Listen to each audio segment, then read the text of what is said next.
In this video, I want to talk about taking complex numbers and raising them to higher powers, and maybe discuss some strategies we can use whenever we start to take them to the powers of 3, 4, 5, and numbers like that.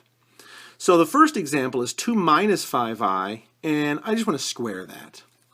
So if you remember probably from either multiplying binomials or a unit on polynomials or something, we have this formula where we square a difference.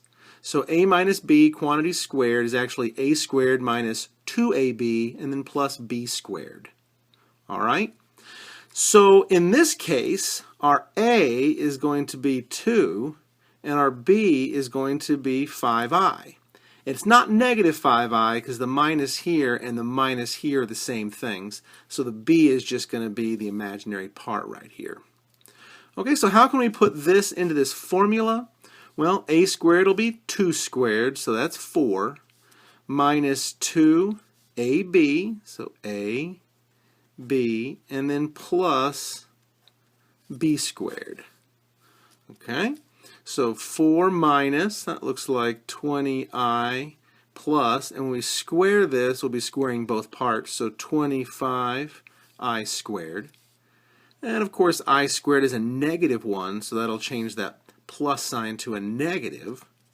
So then we have 4 minus 25 will be a negative 21 minus 20i. And that will be the product when we square the 2 minus 5i using this formula. Well, if you're not familiar with this formula, or maybe you don't like to use it, when you square something, okay, it just means multiplying it by itself. Right? So you can just put them side by side if that makes you more comfortable. So we will just go through and distribute everything. So 4 minus 10i plus 25i squared. Of course, the I squared makes it the negative. And once again, negative 21 minus 20i. So you get the same values. There's just two ways to square it. You can either use the formula here that we have, or since you know that squaring something just means multiplying it by itself, you can put them side by side and distribute. Again, same values. In this second example, I'm going to take the complex number 7 plus 3i, and I'm going to cube it. So remember, cubing something is the same as squaring it and then taking that and multiplying it by itself again. So I'll say 7 plus 3i squared, and we'll take that product and we'll multiply it by 7 plus 3i again. So again, we can use the formula, so a plus b quantity squared, or you can put them side by side and multiply them out, either way.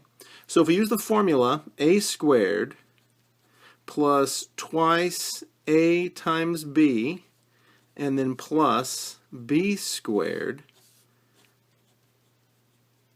And again, a lot of people can do this just in their heads, and if you're comfortable with that, go for it.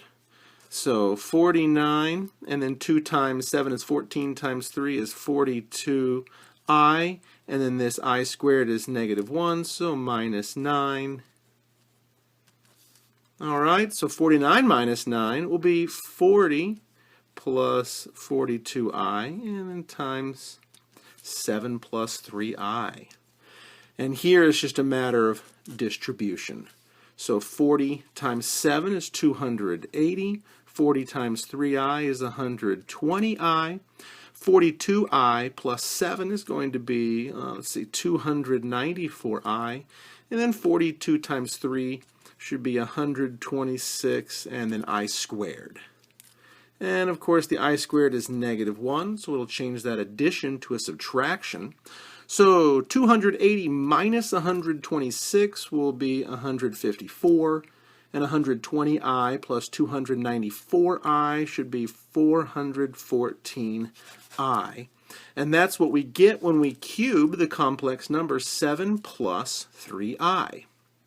So it's worth mentioning here because you'll notice a lot of similarities but a couple of differences between like binomials or polynomials with complex numbers here.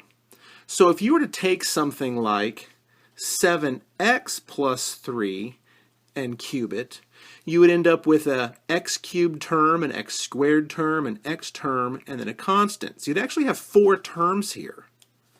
But when doing so with complex numbers, because higher powers of I reduce down, like I squared is -1, I cubed is -I, because of that nature of complex numbers and higher powers of I, our final answer will actually always just be another complex number. So only 2 terms. In this third and final example, we're going to take 4 minus I, this complex number, and we're going to raise it to the power of 4.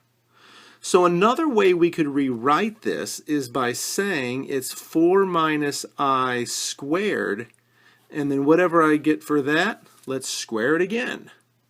Okay, so we can use this difference formula, and again I'll write that down.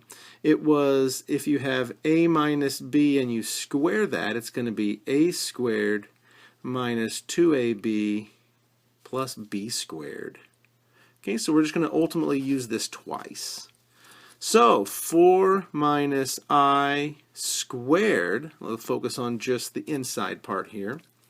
That'll end up with 16 minus 8I plus I squared. But I squared is -1, so 16 minus 1 is 15. So 15 minus 8I is this inside. But we're going to square that as well, and that'll ultimately give us to the power of 4. So 15 squared is 225. And then twice AB. So 2 times 15 is 30. 30 times -8 is -240I.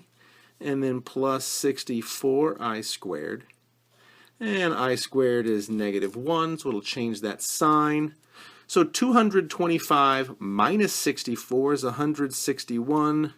And then minus 240I. So this complex number, 161 minus 240I, is what we get when we take the complex number 4 minus I and raise it to the power of 4.